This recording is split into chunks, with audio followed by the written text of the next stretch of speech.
I'll never forget the moment I thought I'd finally made it.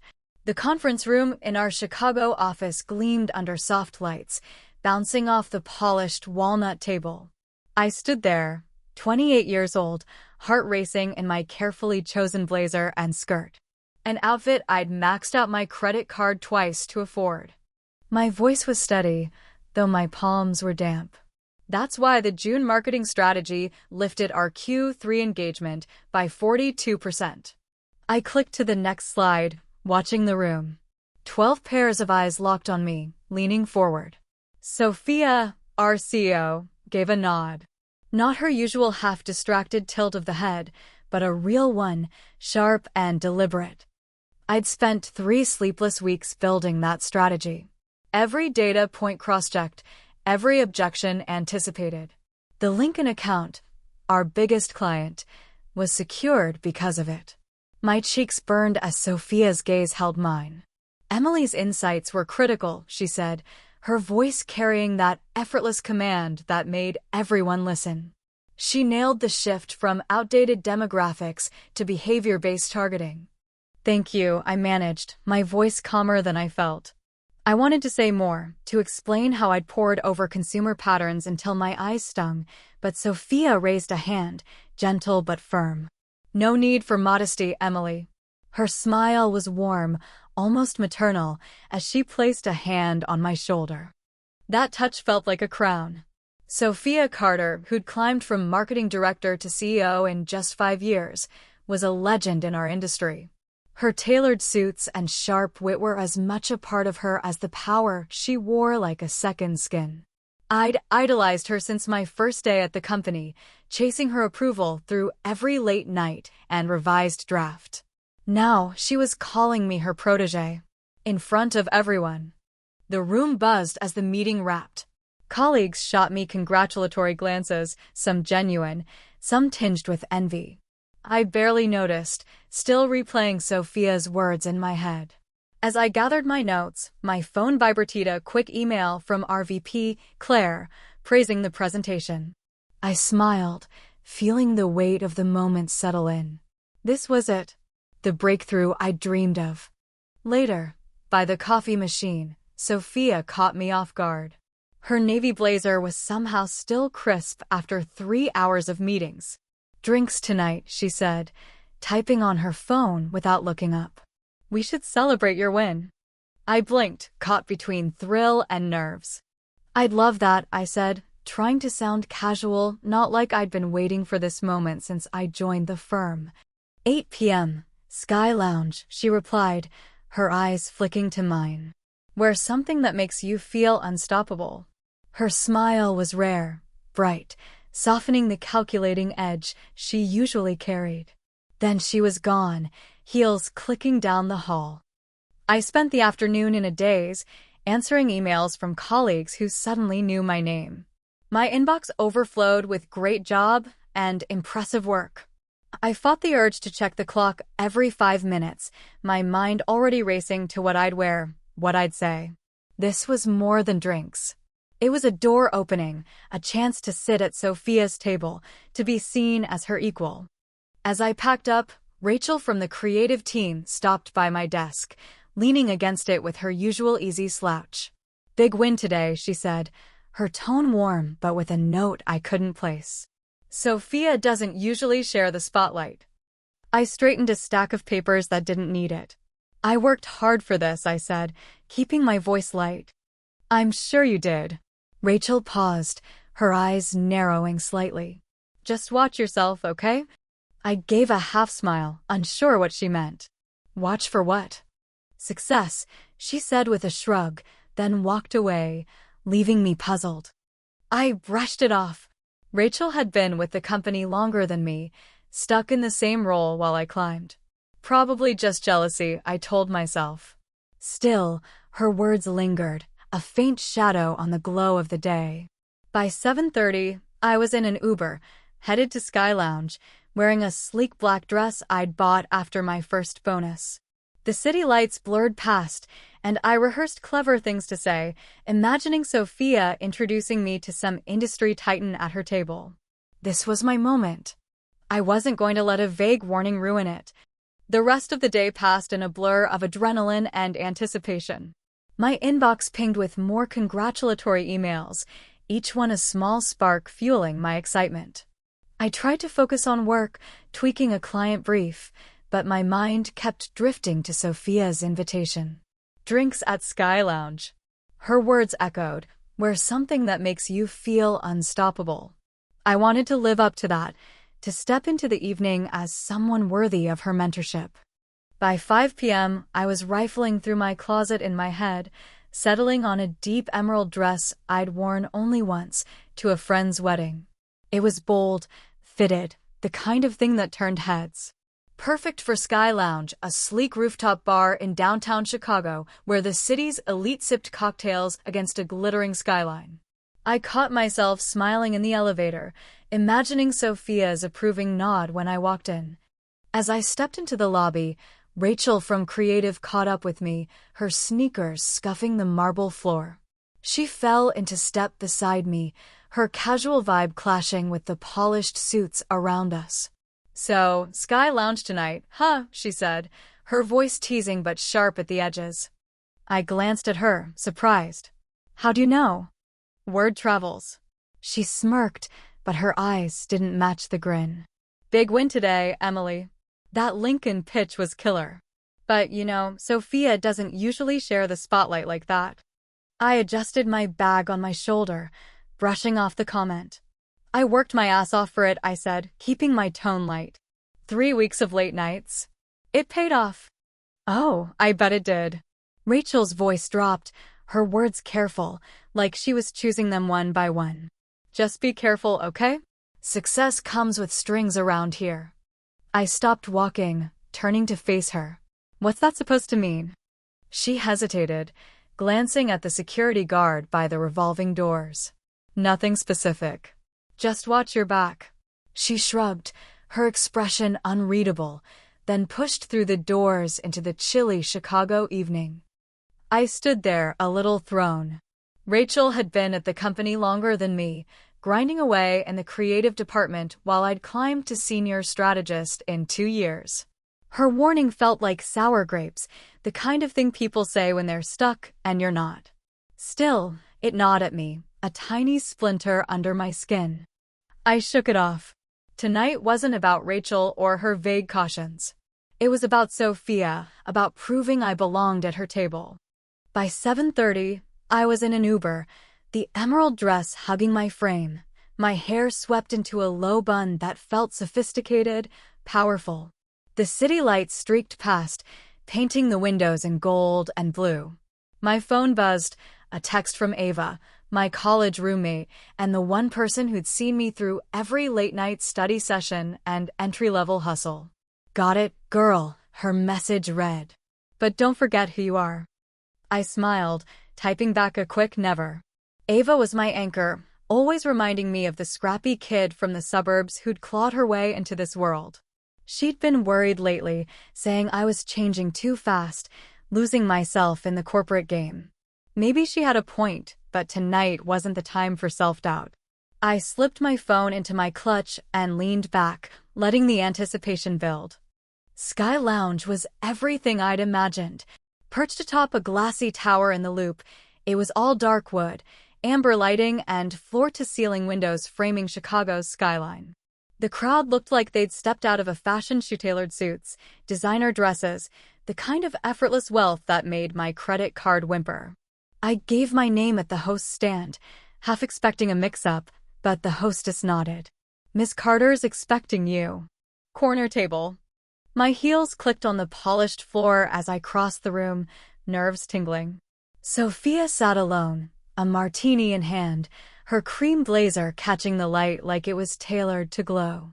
She looked up as I approached, her smile bright, almost disarming.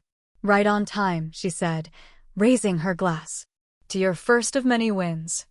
I slid into the seat across from her, my own martini already waiting, the glass chilled and glistening. "Thank you," I said, clinking my glass to hers. "For the opportunity. For everything." "Talent recognizes talent," she said, her eyes scanning me, Not predatory, but appraising, like she was measuring my potential. You remind me of myself 10 years ago. Hungry, sharp, willing to go where others won't. Pride bloomed in my chest, warm and heady. This was what I'd wanted since my first day, watching Sophia dismantle a skeptical client with a single PowerPoint slide. To be seen as her peer, not just another cog in the machine. I sipped my martini, the gin sharp on my tongue, and let myself believe I'd earned this moment. But Rachel's warning lingered, faint but stubborn, like a crack in the glass I couldn't unsee. The martini's chill lingered on my lips as Sophia leaned back, her eyes glinting in the amber glow of Sky Lounge. Chicago's skyline sparkled beyond the windows, a glittering backdrop to the moment I'd been chasing for years. "You've got something special, Emily," she said, her voice smooth, deliberate. "Not just talent, but drive. That's rare." I felt my chest swell, the weight of her words settling deep. "I've always looked up to you," I admitted, the martini loosening my guard. "The way you turned the company around. Close the Lincoln account, I want to learn from that." She smiled, a rare softness breaking through her polished exterior. "You will. Stick with me, and you'll go further than you can imagine." She reached into her bag and slid a small velvet box across the table. "A little something for today's win." My breath caught as I opened it. Inside was a sleek silver pen, heavy and cool to the touch. Engraved along the side, in delicate script, were the words, "Ambition is the path to success." It gleamed under the lounge's lights, elegant and expensive, the kind of gift that screamed power. "It's beautiful," I said, genuinely touched, running my thumb over the engraving. "Use it to sign your next big deal," Sophia said with a wink. Then her tone shifted, casual but pointed. "Speaking of deals, I emailed you some notes on the Lincoln proposal. Nothing urgent, just take a look this weekend." I nodded, already mentally reshuffling my plans. Ava had wanted to grab brunch on Saturday, but this was Sophia Carter asking. Brunch could wait. "I'll dive in tomorrow," I said, slipping the pen into my clutch. "Good." She raised her glass again. "To ambition."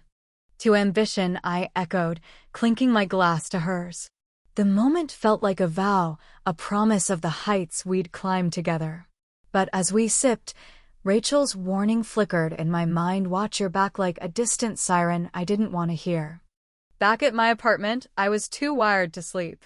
The dress lay draped over a chair, its emerald sheen catching the lamplight.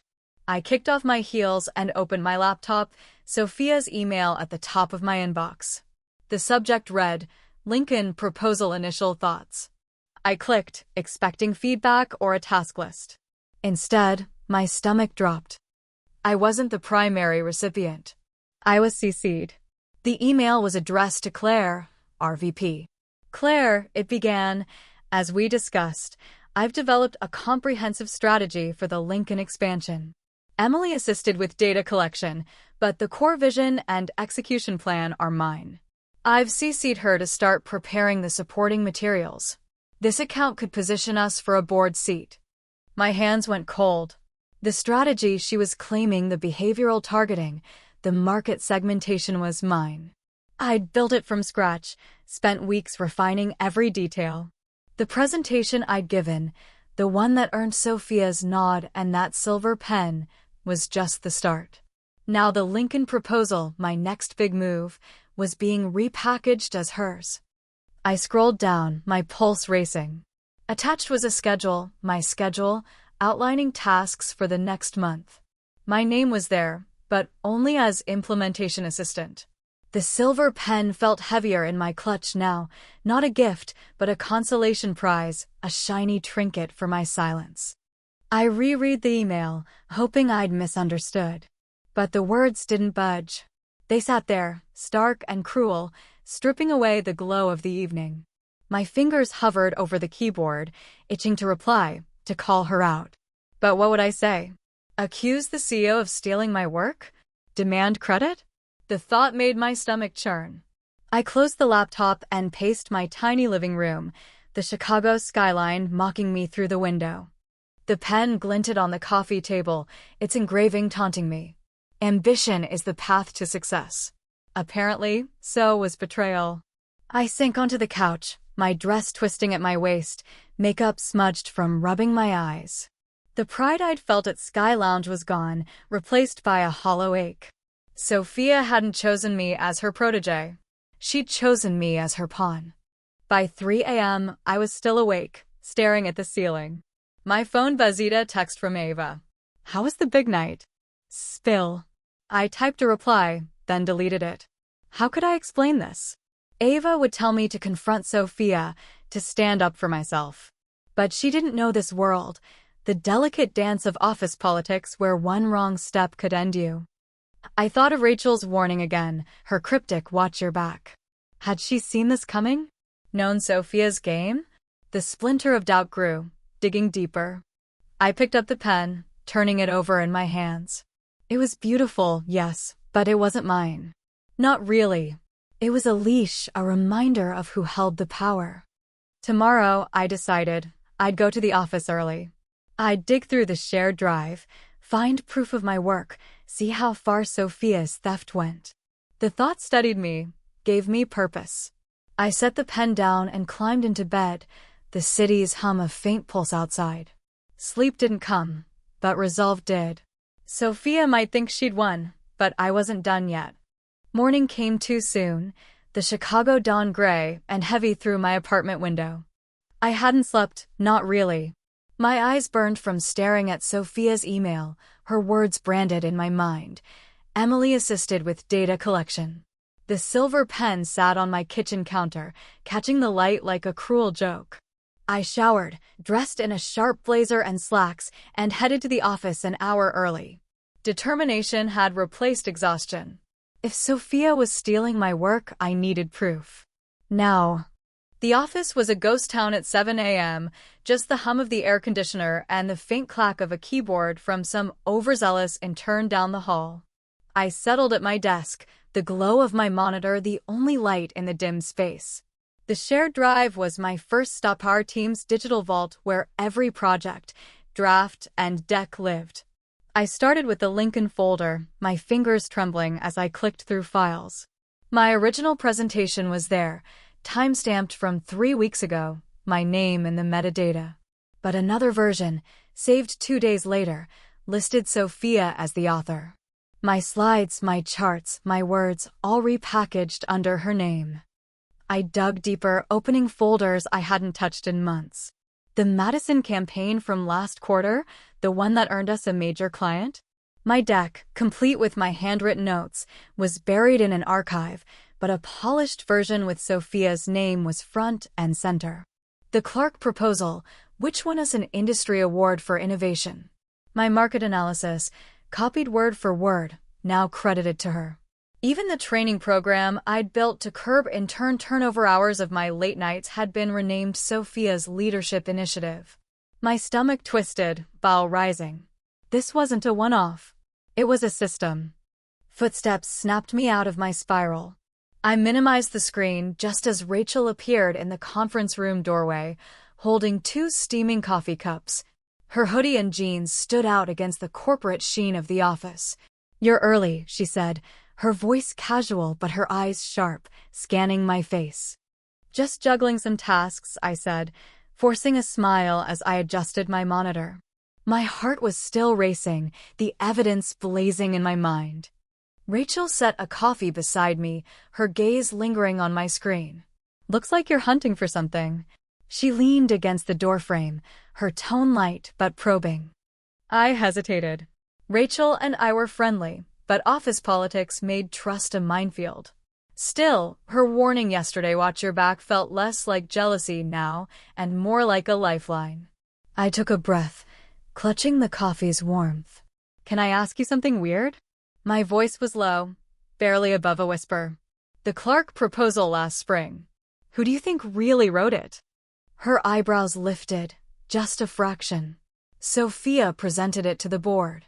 But she paused, her expression shifting to something darker. "You did most of the work, didn't you?" I remember you asking me for feedback on the visuals. I nodded, my throat tight. My draft, my research, my analysis, it's all there, under her name. And it's not just Clark. Madison, Lincoln, the intern program. She's been taking everything.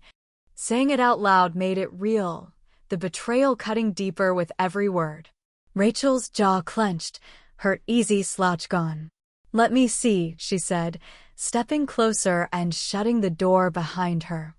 I pulled up the files, flipping through the evidence emails, timestamps, my original drafts next to Sophia's stolen versions. With each click, Rachel's expression hardened.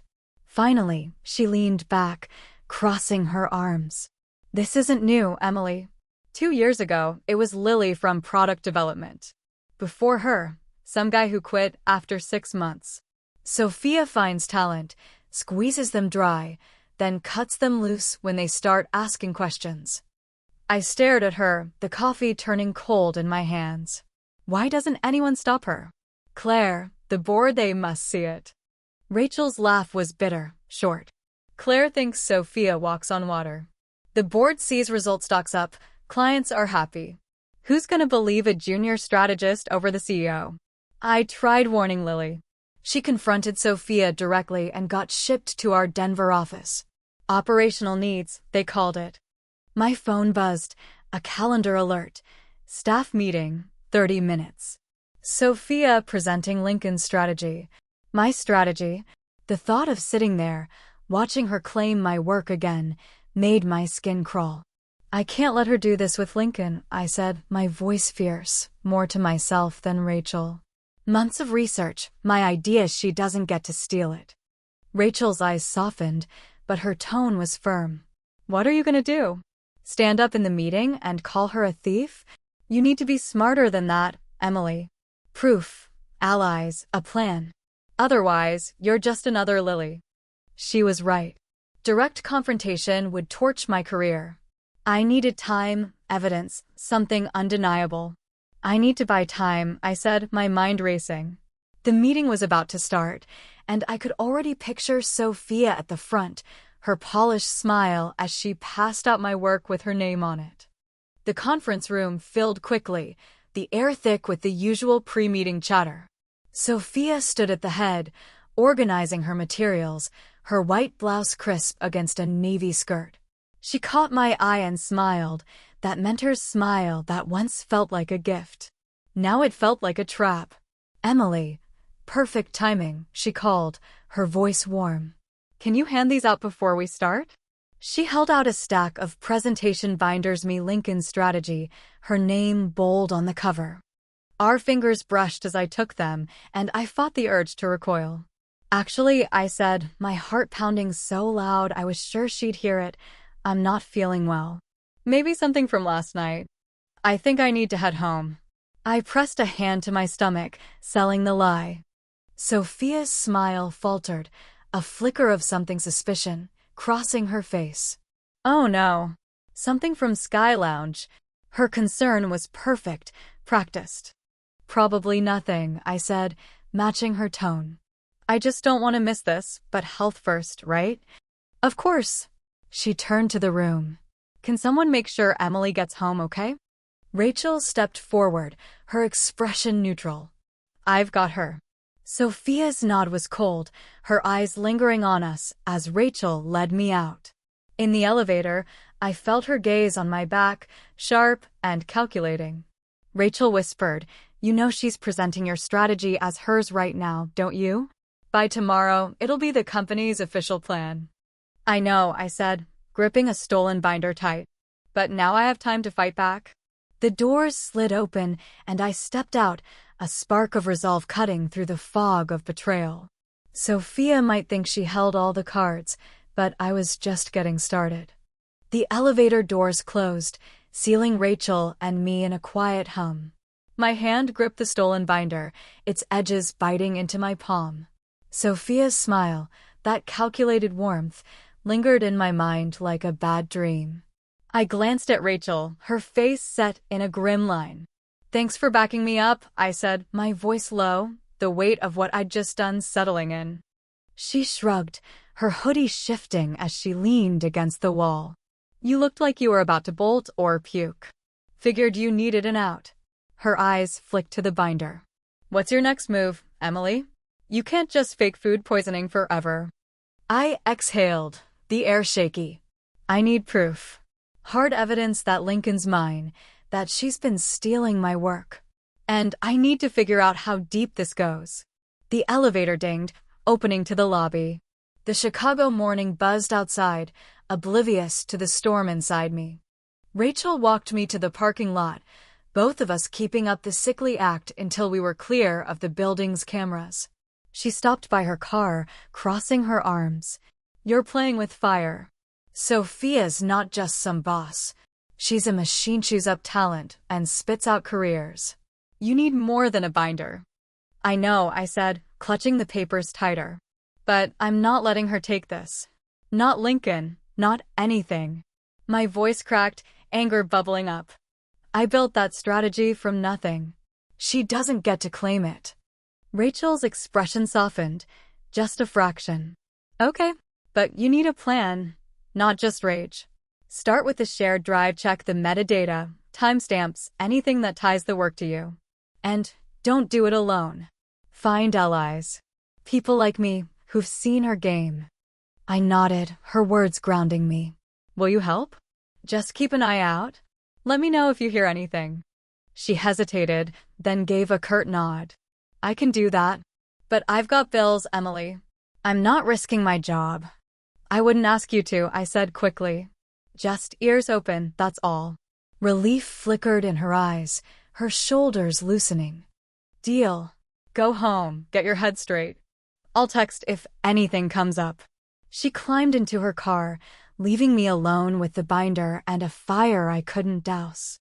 At home, I spread the Lincoln materials across my kitchen table, the binder's contents a mirror of my WorkMe market analysis, my strategic framework, even my phrasing in places. Sophia had added a glossy executive summary, her name stamped on every page. I opened my laptop, pulling up my original drafts for comparison. The similarities were blatant, undeniable to anyone who looked closely. The problem was getting someone to look. My phone rang, Ava's name flashing on the screen. I winced, remembering our lunch plan. Hey, I answered, bracing for her disappointment. Emily, weren't we supposed to meet, like an hour ago? Ava's voice was half teasing, half hurt. You okay? God, I'm so sorry, I blurted. Something blew up at work. It's a mess. Bad enough to ditch your best friend? She sighed, but her tone softened. What's going on? I paced my apartment, the words spilling out before I could stop them. Sophia's stealing my work. Lincoln, Madison, everything I've done this year, she's taking credit for it. I found proof, Ava. She's passing it off as hers to Claire, to the board. Silence hung on the line, heavy and thick. That's wow. Okay, I'm coming over. I'm bringing wine. 30 minutes later, Ava sat at my table, flipping through the binder, her brow furrowed. This is a nightmare, she said, her voice sharp. Have you gone to HR? I laughed, bitter and short. HR reports to Sophia. Her words gold. Plus, she's been setting this up for months, calling me her protégé, like she's just guiding me. I slumped into a chair, the weight of it crushing. Claire thinks Sophia's a genius. The company's stock is up 25% since she became CEO. Ava poured me a glass of red, the liquid glinting dark. What about your drafts? Emails? There's gotta be a paper trail. I save everything on the company server, I said, air quoting company. Sophia tracks my progress. But I paused, an idea sparking.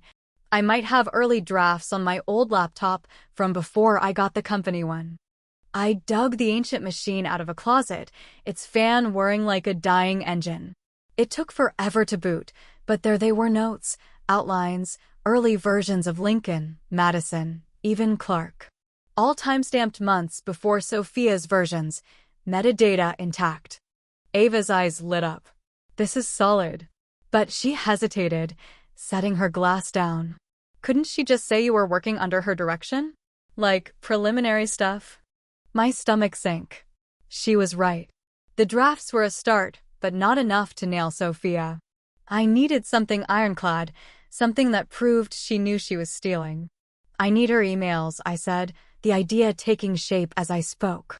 I need to see what she's saying about me, about the work. Ava's eyes widened, her glass pausing midair. Whoa, Emily. That's hacking. That's a line. Not if I have access, I said, my voice steadier than I felt. Sophia gave me her password a few months ago to manage her calendar when she was on vacation. She might have changed it, but she's lazy, uses variations of the same one for everything. Emily, slow down. Ava leaned forward, her voice firm. Think about what you're saying. If you get caught. If I do nothing, I lose everything. My voice broke, raw and desperate. You don't get it, Ava. I fought for this job from nothing. No fancy degree, no rich parents. Just me, grinding. Sophia's taking that away, and I won't let her. Ava reached across the table, her hand warm on mine. I get it. I've seen you kill yourself for this job. But I don't want you to destroy yourself fighting her. I pulled back, irritation flaring. So, what? I just give up? Let her win. That's not what I mean. Ava's voice was calm, but her eyes were worried. I'm saying there's gotta be a smarter way. A legal way. I stared at the binder, the drafts, the wine glass sweating on the table. Ava was right, anger was clouding my judgment, pushing me toward a cliff. But doing nothing wasn't an option either. Sophia was presenting my work as hers right now, building her empire on my foundation. I thought of Rachel's advice. Proof, allies, a plan. I need to be strategic, I said, mostly to myself. Start with the drafts, build a case. Then maybe the emails, if I can do it safely. Ava nodded, relief softening her face. That's my girl. Plan first, rage later. She raised her glass, a small smile breaking through. To fighting smart. I clinked my glass to hers, the sound sharp in the quiet apartment. To fighting smart. But as I sipped, Rachel's warning echoed against Sophia's a machine. I wasn't just fighting for my work. I was fighting for my future. And I had no idea how high the stakes would climb. The next morning, I sat in a small Chicago cafe, the smell of espresso thick in the air. My hands fidgeted with a napkin, shredding it into tiny pieces as I waited. Lily was late, her text promising she'd be here in 10 minutes, already 15 minutes old.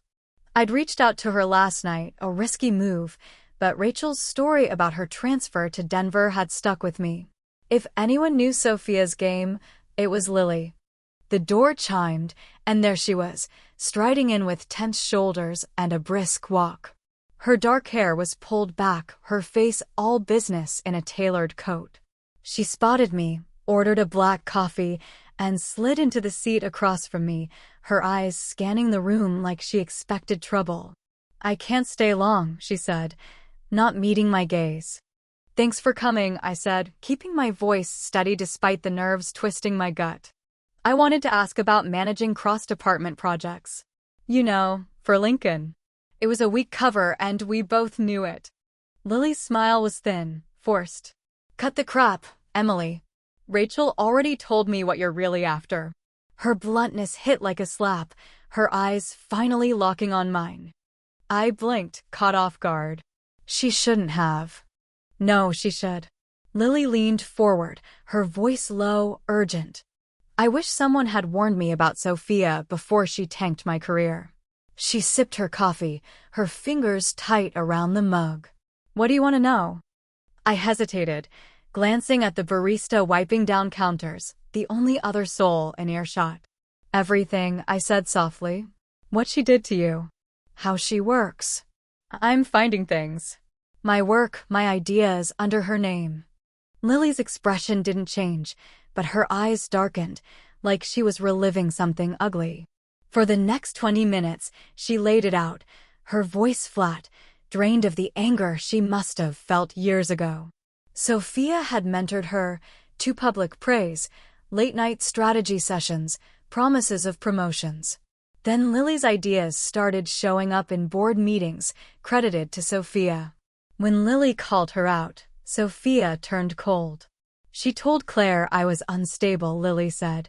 Her words clipped. Said I was jealous, trying to steal her thunder. 2 weeks later, I was transferred to Denver. Operational needs, they said. Everyone knew the truth. I swallowed, my coffee untouched, cold. Why'd you come back? I asked. Lily had returned to the Chicago office 6 months ago, a move I hadn't understood until now. Her jaw tightened, a spark of defiance in her eyes. Because Denver was a dead end, and I'm not letting her win. She leaned back, her voice steady. I worked my ass off, networked with board members, got back here when a spot opened. Sophia couldn't block it without raising flags. Now we play nice, but she knows I know. And I'm waiting for her to slip. I nodded, her determination mirroring the fire in my chest. I found evidence, I said, keeping my voice low. Lincoln, Madison, Clark's taken it all. I can't let her present Lincoln as hers tomorrow. Lily's eyes narrowed, appraising me. Then you need more than files. You need a strategy. Sophia's untouchable unless you've got airtight proof and someone to back you up. She checked her watch, her movements sharp. I've gotta go. Getting caught with you right now would screw us both. I grabbed her arm as she stood, a question burning. Wait, did you send me a text about a strategic retreat folder? I'd gotten the anonymous message last night, pointing me to a hidden drive I hadn't had time to check. Lily's brow furrowed, genuine confusion crossing her face. What text? She shook her head. Wasn't me. My stomach lurched. Either she was lying or someone else was watching, pulling strings. Before I could press, Lily's hand landed on my shoulder, firm but not unkind. Whatever you're planning, Emily, be careful. Sophia doesn't just fight back. She scorches the earth. She turned and left, the cafe door chiming behind her. I sat there, alone with my cold coffee, Lily's warning sinking in.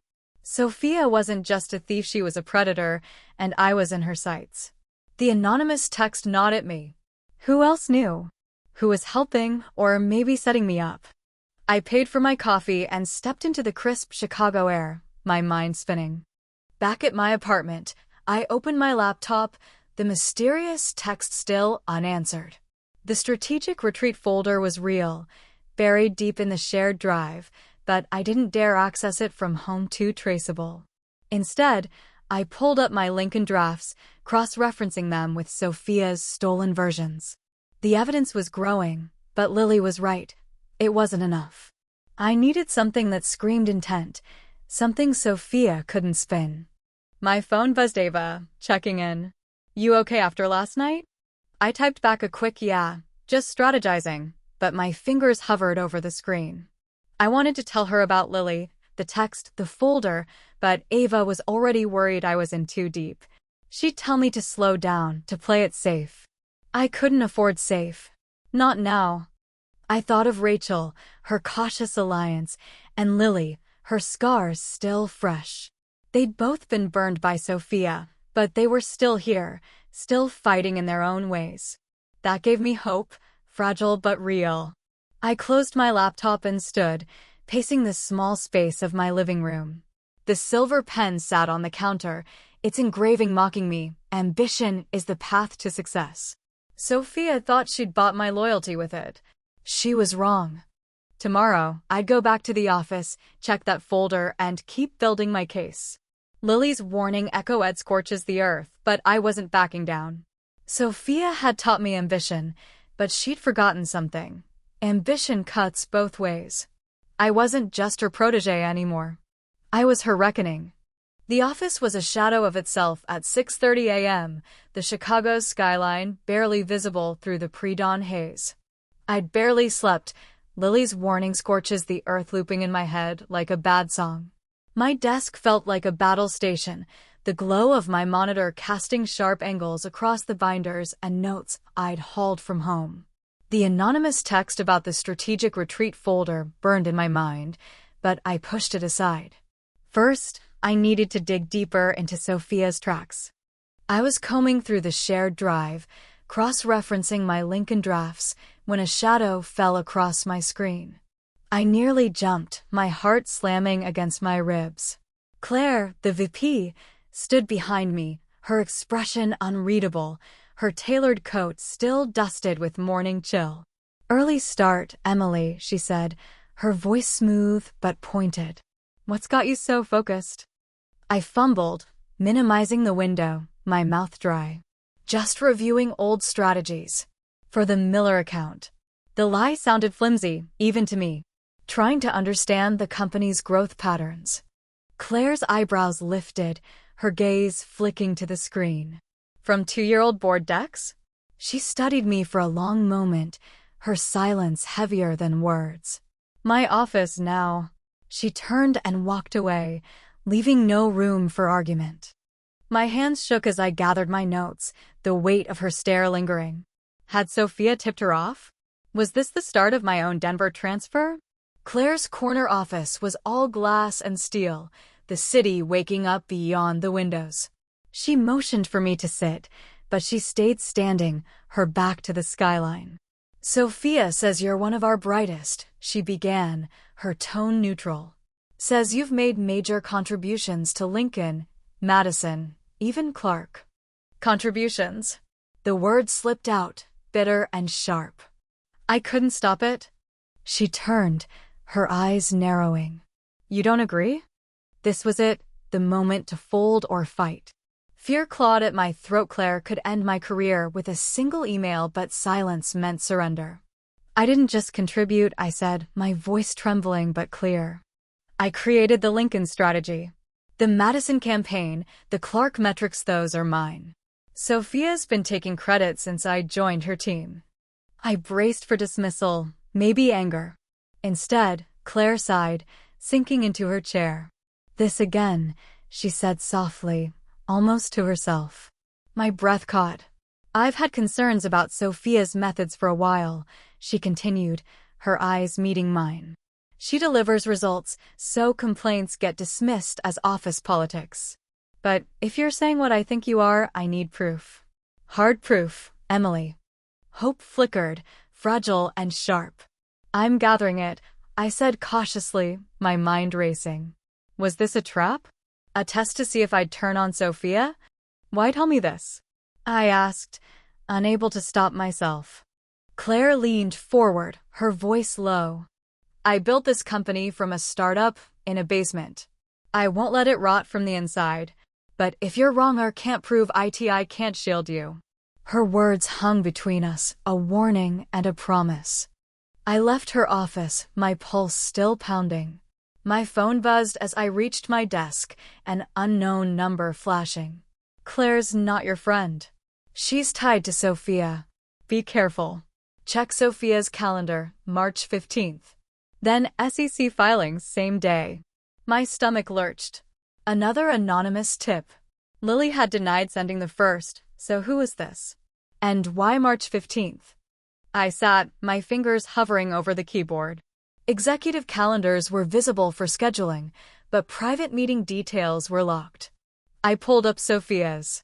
March 15th showed a 4-hour OS strategy session at a boutique hotel in the Loop, not the office. No agenda, no attendees listed. Odd for a Q1 forecast meeting. I switched to the SEC's public database, my hands clammy as I scrolled through our company's filings. There it was, March 16th, the day after the meeting. Sophia and Claire sold $2 million in stock each.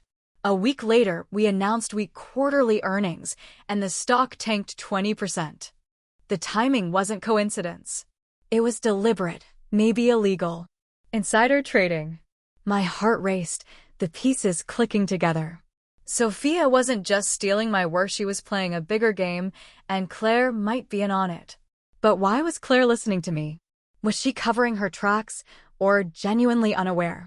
The anonymous tip gnawed at me. Claire's not your friend. I couldn't trust her, not yet. I was so lost in the filings, I didn't hear Ava's call until the third ring. Emily, where are you? Her voice was sharp, frustrated. I've been at the diner for 20 minutes. Damn it, I'm sorry, I said, wincing. I forgot our breakfast. Work's insane. Again. Ava's tone cut deep. This is the third time in 2 weeks. This thing with Sophia, it's eating you alive. It's not just Sophia, I snapped, then caught myself, lowering my voice. I found something bigger. I can't talk here.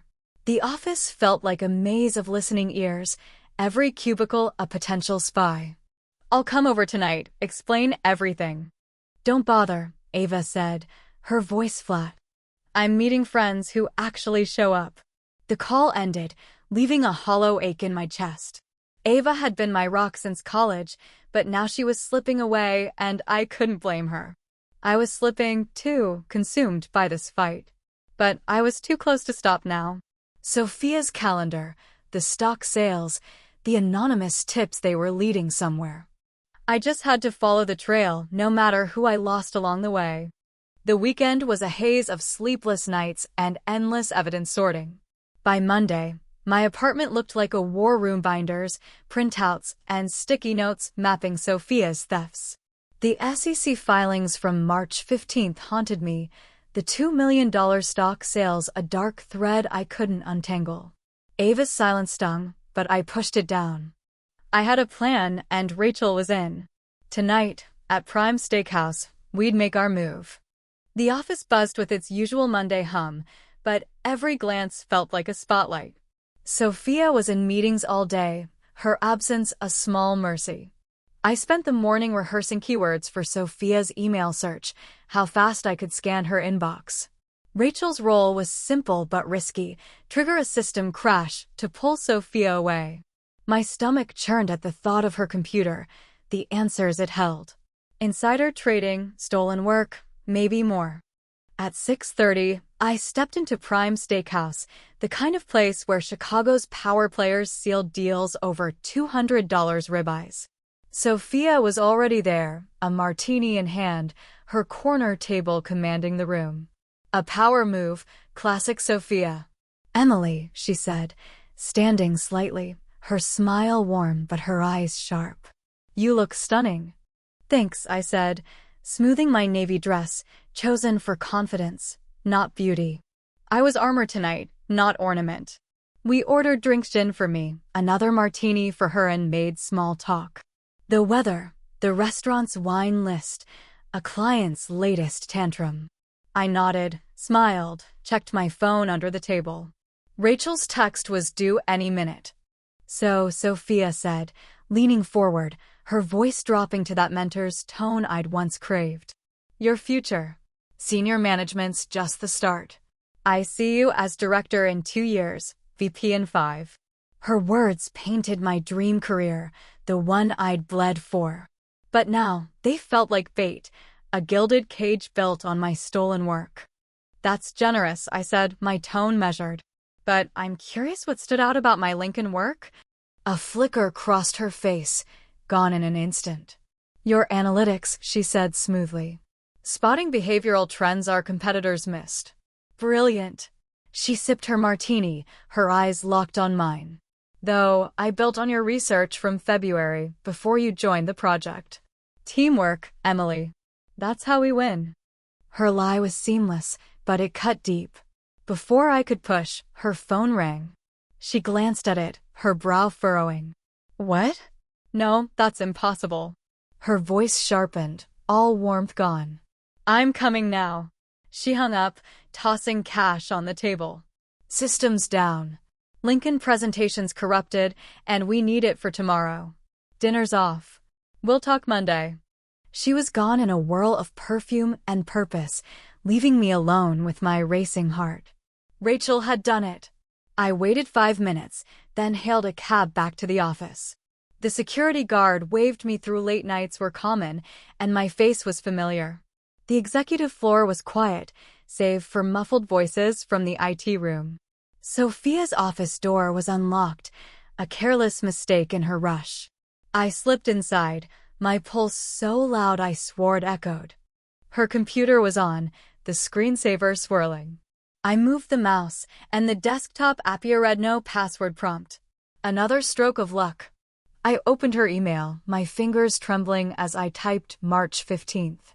A calendar invite popped up from Claire for an OS strategy session at a Loop hotel. Attached was a file, Q1 Actual versus Projections, XLSX. I opened it, my breath catching.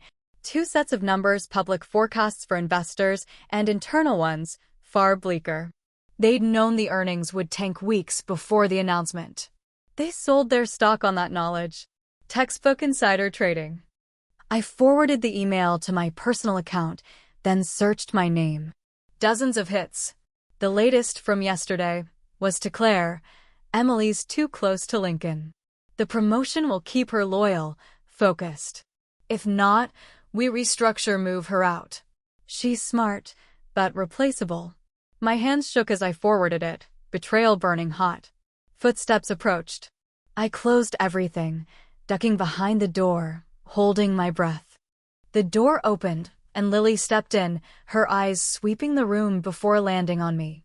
"What the hell are you doing?" she hissed, her voice low but fierce. "I could ask you the same," I whispered, stepping out. My heart was a jackhammer. She shut the door, her face tight. "I'm the one texting you, idiot. I've been building a case against Sophia for months." I stared, the pieces clicking. Why not just tell me? "I had to know you were serious, not just whining." She glanced at the door, tense. "Did you find anything?" "Insider trading," I said, my voice barely audible. "Proof she stole my work." "You." "Same." Her eyes widened. "We need to get out. Rachel's distraction's done." We slipped out, taking the stairs to avoid the elevator, our footsteps echoing in the empty stairwell. In the lobby, I turned to Lily, adrenaline still surging. "What now?" "We go to the board," she said, her voice steady. "Olivia, the chairwoman. She's clean, not Claire's puppet. But we move fast. Sophia's onto you." I pulled out my phone, showing her the email about my promotion. "She knows I know." Lily's jaw tightened. "Then we've got no time. Board meets Monday.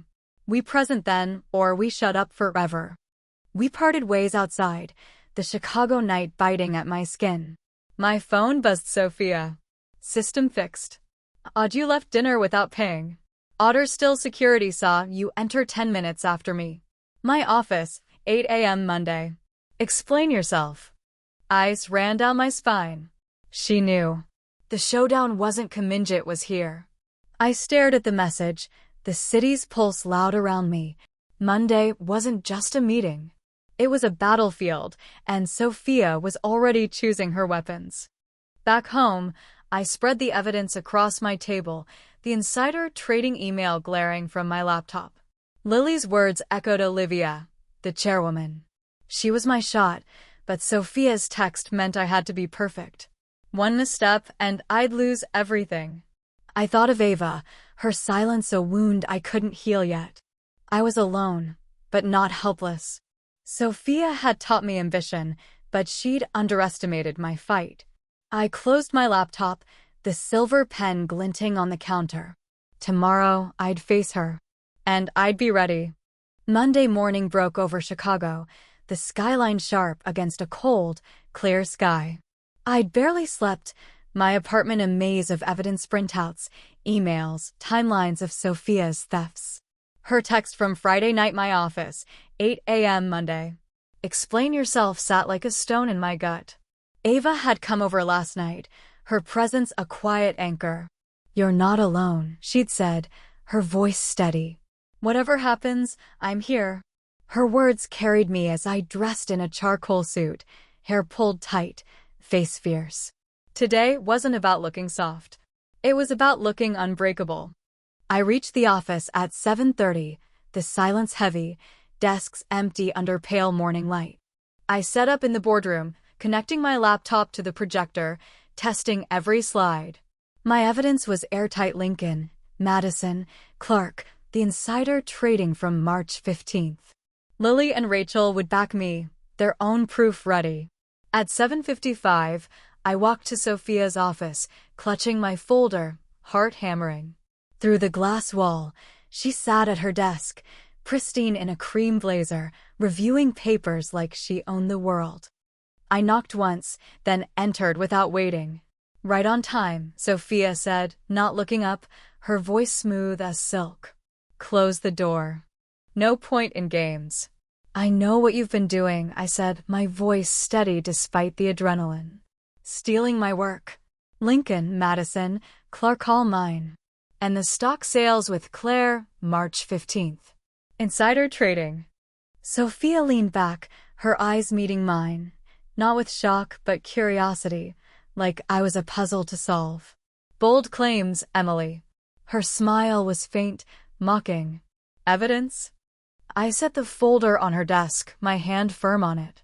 "Emails, drafts, timestamps. Enough to convince the board in an hour." She laughed, soft and sharp. "You think the board will buy this from a senior strategist? Against a CEO who's tripled our market share?" Her calm cracked when I mentioned the stock sales, a flicker of unease in her eyes.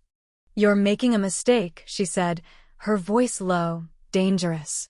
"One that'll end your career. Not just here, but everywhere. Troublemakers don't get hired." "Didn't you say that to Lily?" I leaned forward, my palms on her desk. "And the others before her?" "We're catching up, Sophia. Comparing notes. Your system's unraveling." She stood abruptly, her chair slamming against the wall. "Ungrateful," she snapped, then caught herself, composure sliding back. "I made you. Every trick you know, you learned from me." "No," I said, my voice calm, cutting. "You used me. Used us all. This stops now." Her eyes blazed. "What do you want? Money? A promotion? Name it. I want my work credited. I want you to admit what you've done. And I want you to resign." Her laugh was bitter, jagged. "Never. Then I'll see you in the boardroom." I turned to leave, her voice stopping me at the door. "Emily." It was softer, almost pleading. "Claire won't let this happen. She needs me." I looked back, seeing not the titan I'd once idolized, but a woman cornered by her own lies. "Maybe," I said. "But when the board sees the insider trading, Claire'll be too busy saving herself to save you." The boardroom was packed when I arrived, the air thick with tension. Lily sat in a corner, her face professional but fierce. Rachel stood by the coffee station, giving me a subtle nod. Claire entered last, Sophia trailing, both wearing forced confidence. Olivia, the chairwoman, called the meeting to order, her voice crisp. "We have an unscheduled presentation, I understand." I stood, every eye on me, my pulse a drumbeat. "Yes, I have evidence of systematic theft of intellectual property within the company, and potential securities violations." Claire's face darkened. "This is absurd. We don't have time for this." "Serious charges deserve a hearing," Olivia said, her tone unyielding. I connected my laptop, walking through each Slide-Me original Lincoln drafts against Sophia's stolen versions, Madison, Clark, the intern program. The room grew still, faces tightening. When I showed the March 15th emails, the internal forecasts versus public ones, and the $2 million stock sales, silence swallowed the air. Sophia spoke, her voice strained. "This is ridiculous. Those emails could be doctored. This is a vendetta from a disgruntled subordinate." "They're not fake," Lily said, standing, her voice clear. "I have copies sourced independently." "So do I," Rachel added, holding up a flash drive.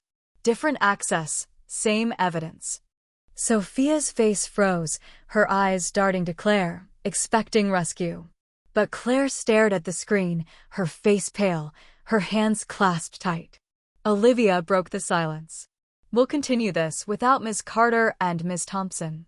Please step outside while we deliberate." Sophia stood, her movement stiff, her eyes locking on mine. "This isn't over," she said, her voice low, venomous. "Yes, it is," I said, meeting her gaze unflinching. She walked out, head high, Claire trailing. The door closed, and I exhaled, the weight of months lifting, replaced by fragile relief. Olivia turned to me, her expression unreadable. That was either the bravest or dumbest thing I've seen in 30 years. Sometimes they're the same, I said, my voice steady now. She almost smiled. Indeed. Now, from the beginning. Everything. I took a deep breath, starting again, my voice stronger with each word. The evidence spoke louder than I ever could, undeniable, damning.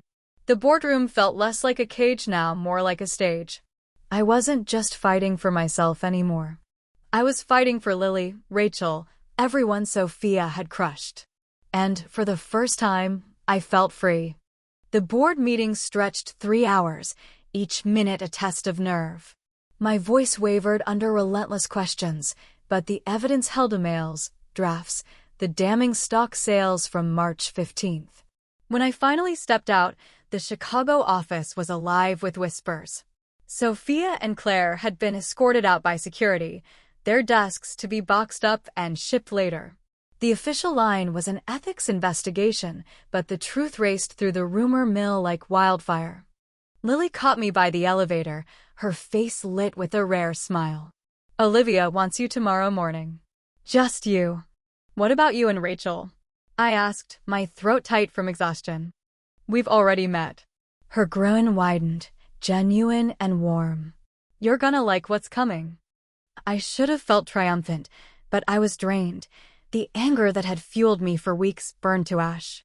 Back at my desk, a small crowd gathered, coworkers asking questions, offering congratulations, sharing their own Sophia stories. I nodded, smiled, but it was mechanical, my mind still processing. Give her space, Rachel said, shooing them away, her voice firm but kind. When it was just us, she leaned on my desk, her eyes searching mine. How are you really holding up? I don't know, I admitted, my voice small. I didn't think past this moment. She nodded, understanding. It's a lot. But there's something I need to tell you. She hesitated, her usual confidence faltering. I was on Sophia's list, too. 3 years ago, a campaign I built, she took it, claimed it was hers. When I pushed back, she threatened to fire me for performance issues. I stared, stunned. Why didn't you say anything? Shame, she said simply, her eyes dropping. I let her win. Gave up. You didn't, I said, my voice firm. You're here. You helped me. Her story shifted something in me. This fight wasn't just my night, was for everyone Sophia had silenced. That night, I met Ava for dinner, a bottle of overpriced champagne in hand. She raised her glass, her eyes sparkling. To justice. To fighting, I said, clinking my glass to hers. We talked for hours, not just about Sophia, but Ava's gallery project, her brother's wedding, the road trip we'd planned before work swallowed me. For the first time in weeks, I felt like myself again, not just a soldier in a corporate war. What's next? Ava asked as we walked through Chicago's chilly streets, the city lights bright against the night. I shrugged, honest. I don't know. Scared. I thought about it, the question settling deep. No, I said, surprised to mean it. Fear had driven me for months, but now I was free. The next morning, Olivia waited in Claire's old office, the skyline sprawling behind her. She didn't bother with small talk. The board terminated Sophia and Claire's contracts, she said, her voice crisp. The SEC's been notified about the stock sales. I nodded, bracing for what came next. We're facing a leadership gap, she continued, motioning me to sit. Marketing needs someone now, someone who knows the projects, shows creativity, integrity. Her eyes met mine, steady and piercing. I'm offering you interim marketing director. 6 months. Prove yourself, it's permanent. Fail, we hire out. My breath caught. It was a leap, huge, daunting. The department was a mess, morale shattered, Sophia's shadow still looming. But it was also a chance, one I'd earned.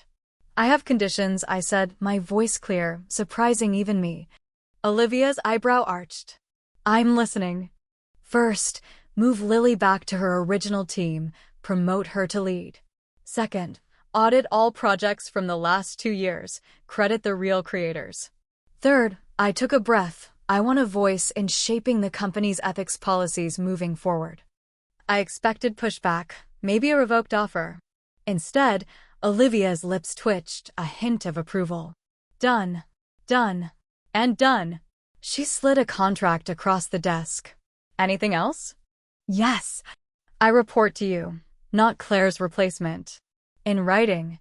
She nodded, a spark of respect in her eyes. Smart. I hoped you'd say that. The paperwork was ready, a pen waiting. Take a day to think. I don't need a day. I signed, my hand steady, resolve like steel. Leaving the office, I passed the conference room where it all began. A worker was peeling Sophia's nameplate off the wall, the adhesive snapping. My phone buzzed in unknown number. Congrats on the promotion. Enjoy it while it lasts. Fear should have hit, but instead, calm settled over me. Sophia, Claire, or someone else's seat didn't matter. They thought this was about power, about winning. I deleted the text, no reply needed. In my new office, the silver pen sat on the desk, moved from my old space. Ambition is the path to success. I picked it up, felt its weight, then dropped it in the trash. Success wasn't ambition. It was creativity, integrity, standing firm when the world tried to break you. Sophia taught me that, but not how she intended. I turned to the window, Chicago's pulse alive below. This was my start, my fight, my future. And I was ready.